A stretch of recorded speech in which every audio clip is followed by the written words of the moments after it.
হিসাবটা তো আমরা অনেকে জানিও না।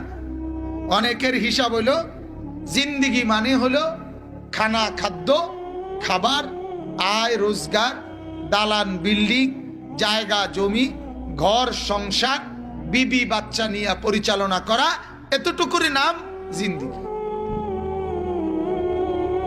মেয়ে বিয়ে দিছে, ছেলে আয় রোজগার করে, বাড়িতে বিল্ডিং করে সারছে, সে সফল, তার আর কোনো টেনশন নাই।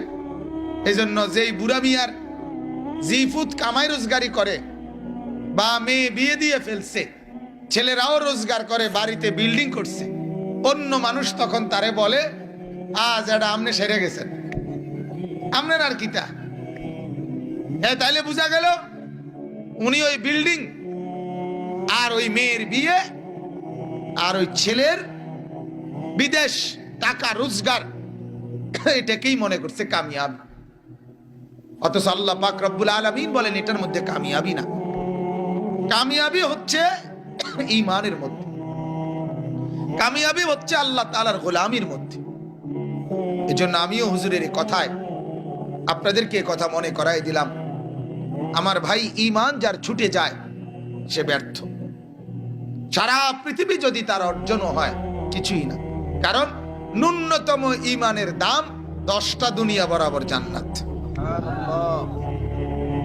এক জাররা, এক সরিষার দানা, মিসকাল হাববাতিন মিন খারদাল, এক সরিষার দানা পরিমাণ ঈমানের কদর 10টা দুনিয়া বরাবর জান্নাত। তাহলে এক লা ইলাহা ইল্লাল্লাহর সামনে তামাম দুনিয়ারও কোনো কদর নেই।